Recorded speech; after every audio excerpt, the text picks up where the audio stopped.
नमस्कार दोस्तों, मेरे YouTube channel Vishnu video photography में आपका बहुत बहुत स्वागत है। अगर आप ओरछा प्री वेडिंग के लिए या फिर घूमने आने वाले हैं तो आपके लिए ये वीडियो बहुत ही इम्पोर्टेंट होने वाला है, क्योंकि इस वीडियो में हम आपको बताएंगे कि आप ओरछा किस तरह पहुंच सकते हैं, रुकने के लिए होटल की व्यवस्था और खाने पीने में टोटल कितना खर्चा आएगा। हम इसकी आपको पूरी जानकारी इस वीडियो में देने वाले हैं। और देखिए, अगर आपने अभी तक मेरा चैनल सब्सक्राइब नहीं किया और आप इस चैनल पर नए हैं तो प्लीज़ मेरे चैनल पर सबसे पहले आप सब्सक्राइब करिए,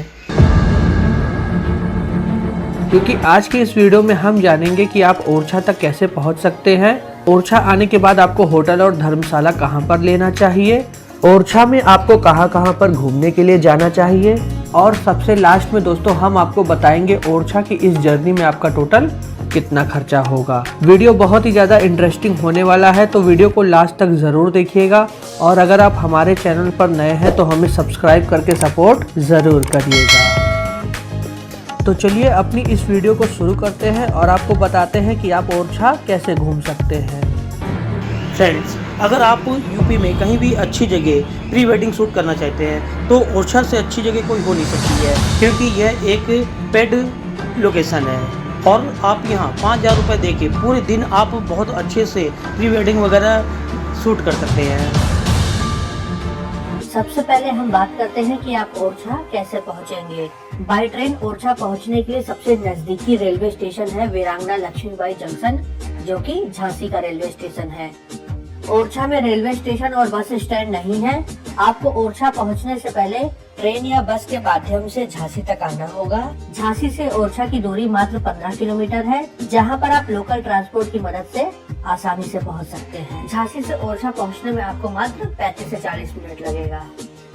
अब बात करते हैं ओरछा आने के बाद आपको होटल और धर्मशाला कहां पर लेना चाहिए। सबसे पहले दोस्तों आपको झांसी पहुंचने के बाद शेयरिंग ऑटो या टैक्सी से ओरछा तक आ जाना है। इसके बाद आप ओरछा का सबसे फेमस टेम्पल यानी राम राजा मंदिर के पास आपको होटल और धर्मशाला मात्र 500 रुपए से 1000 रुपए तक में मिल जाएगा। और अगर आप एक्सपेंसिव होटल वगैरह ढूंढ रहे हैं तो ओरछा में आपको बहुत ही ज्यादा खूबसूरत से होटल और रिजॉर्ट भी देखने को मिलेंगे, जो कि ओरछा के बेतवा नदी के किनारे बने हुए हैं, जहाँ पर आप प्रतिदिन 3,000 रुपए से लेकर 7,000 रुपए तक पे करके स्टे कर सकते हैं। अब हम बात करेंगे कि ओरछा पहुंचने के बाद आपको ओरछा में कहां पर घूमने के लिए जाना चाहिए। ओरछा पहुंचने के बाद सबसे पहले आपको ओरछा में विजिट करना चाहिए ओरछा का सबसे प्रसिद्ध मंदिर है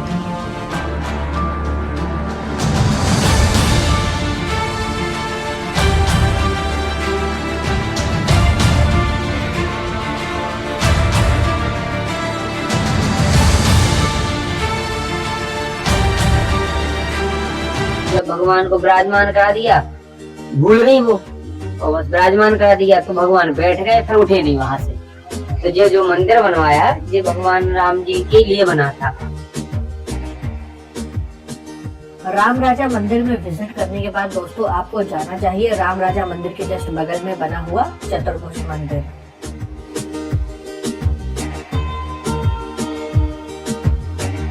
ओरछा का चतुर्भुज मंदिर बिल्कुल किसी किले की तरह बना हुआ है, जो कि भगवान राम के लिए बनाया गया था। इस मंदिर को ओरछा के राजा मधुकर शाह ने अपनी पत्नी गणेशी बाई के कहने पर बनवाया था, जो कि अयोध्या से भगवान राम की बाल स्वरूप की प्रतिमा को लेकर आ रही थी। मंदिर के गर्भगृह में भगवान विष्णु, भगवान कृष्ण और राधा जी विराजमान है। रानी गणेशी बाई यहाँ पर भगवान राम को विराजमान करना चाहती थी, लेकिन रानी ने कुछ समय के लिए जहाँ पर राम राजा मंदिर बना है वहीं पर राम जी के बाल स्वरूप की प्रतिमा को रख दिया था। तब से वो प्रतिमा वहीं पर स्थापित हो गई और ओरछा के इस चतुर्भुज मंदिर में नहीं स्थापित हो पाई। दोस्तों यहाँ पर बहुत सारे फॉरेन टूरिस्ट भी आते रहते हैं। ओरछा एक ऐतिहासिक और धार्मिक नगरी है, इसी वजह से यहाँ पर बहुत सारे टूरिस्ट आते रहते हैं। ओरछा के चतुर्भुज मंदिर में विजिट करने के बाद दोस्तों आपको जाना चाहिए ओरछा के किले के अंदर बना हुआ राजा महल में। ओरछा के राजा रुद्र प्रताप सिंह, जो कि ओरछा से 50 किलोमीटर दूर गढ़कुंडार में रहते थे, एक दिन वो गढ़कुंडार से ओरछा शिकार के लिए आए तो उनको ओरछा बहुत ही ज्यादा पसंद आया। तब उन्होंने ओरछा में ही महल बनाने का सोचा, क्योंकि ओरछा में बेतवा नदी बहती थी और चारों तरफ ओरछा जंगलों से घिरा था। इसी वजह से उन्होंने सुरक्षा की दृष्टि को ध्यान में रखते हुए ओरछा में बसने का फैसला लिया।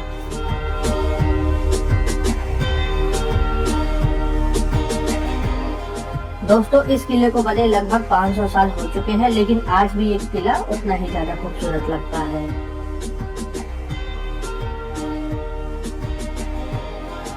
ओरछा किले के राजा महल में घूमने के बाद दोस्तों आपको घूमना चाहिए राजा महल के बगल में ही बना हुआ शीश महल, जो कि एक पैलेस है। फिलहाल इसको होटल में बदल दिया गया है। इस होटल को देखने के बाद दोस्तों आपको घूमना चाहिए इसके बगल में ही बना हुआ जहांगीर महल।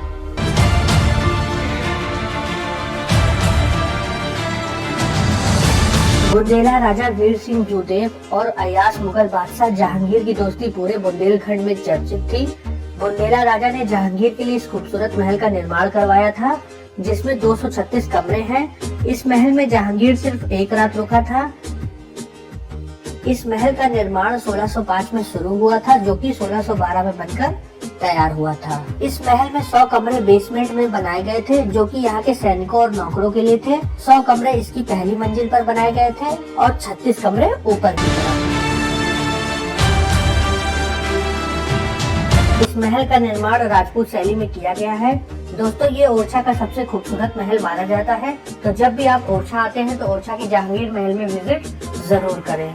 जब आप इस महल के सबसे ऊपर वाली छत पर जाएंगे तो आपको ओरछा शहर का बहुत ही खूबसूरत नजारा देखने को मिलेगा। जहांगीर महल की छत पर खड़े होकर आप सामने राम राजा मंदिर और चतुर्भुज मंदिर देख सकते हैं। ओरछा फोर्ट में राजा महल, शीश महल और जहांगीर महल घूमने के बाद आपको आना चाहिए ओरछा के रॉयल छत्तीस में, जो कि ओरछा के फेमस राजाओं की शाही समाधियां हैं। ये शाही छतरियां 17वीं और 18वीं सदी में बनाई गई थी। यहाँ पर कुल 14 छतरियां हैं, जो अलग अलग काल के राजाओं के लिए अलग अलग समय में बनाई गई थी। देखने में सभी छतरियां आपको एक जैसी लग रही होंगी, लेकिन सभी छतरियों की अलग अलग खासियत है।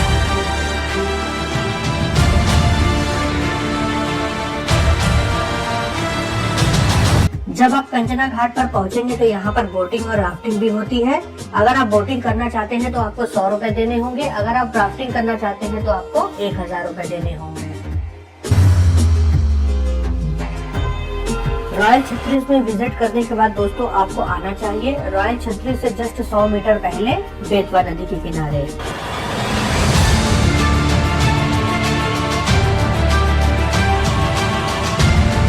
दोस्तों ये ओरछा की सबसे शांत और सुकून भरी जगह है, तो आप जब भी ओरछा आते हैं तो बेतवा नदी के किनारे जरूर आइए। यहाँ पर बहुत सारे लोग स्नान करने के लिए आते रहते हैं। आप चाहे तो यहाँ पर अर्ली मॉर्निंग या इवनिंग में आ सकते हैं।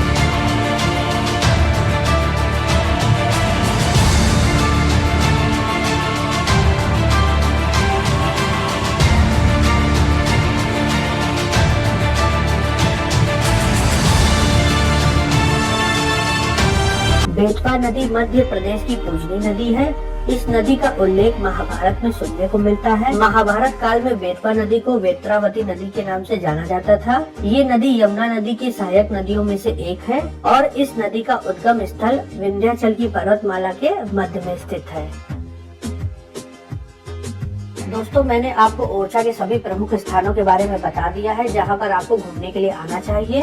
मैं आपको सजेस्ट करूंगा कि अगर आप ओरछा आ रहे हैं घूमने के लिए तो आपको झांसी का किला जरूर घूमना चाहिए, क्योंकि झांसी ओरछा से मात्र 15 किलोमीटर की दूरी पर स्थित है। तो आप झांसी का किला भी जरूर विजिट करें। सन 1858 में रानी लक्ष्मीबाई की सेना और अंग्रेज सैनिकों के बीच में इस जगह पर युद्ध हुआ था। जब अंग्रेज सैनिकों ने इस किले को चारों तरफ से घेर लिया था, तब रानी लक्ष्मीबाई इस किले की सबसे ऊपर वाली छत से अपने घोड़े बादल सहित नीचे कूद गई थी।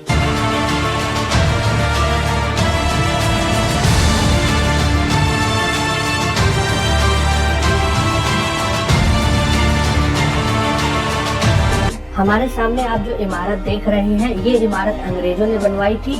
जब उनका झांसी के किले पर कब्जा हो गया था, उसके बाद वो अपने यहाँ पर सैनिक तैनात रखते थे, जो कि यहाँ पर खड़े होकर पूरे किले की निगरानी करते थे।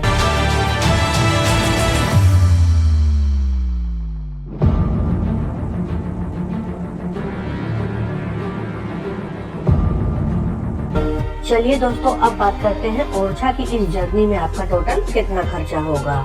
अगर आप बस या ट्रेन से ओरछा घूमने के लिए आते हैं और एक दिन का होटल और धर्मशाला लेते हैं तो आपका मात्र 3000 रुपए का खर्चा आएगा। ओरछा के सभी फेमस प्लेसेस मात्र 1 किलोमीटर के अंदर बने हुए हैं, तो आप पैदल ही हर जगह घूम सकते हैं। दोस्तों, अगर आप ओरछा घूमने के लिए आ रहे हैं तो ओरछा घूमने का जो सबसे सही महीना है वो है अक्टूबर से लेकर फरवरी तक। मार्च से लेकर सितंबर तक यहाँ बहुत ही ज्यादा गर्मी होती है, तो आप इन महीनों में ओरछा को अवॉइड करें।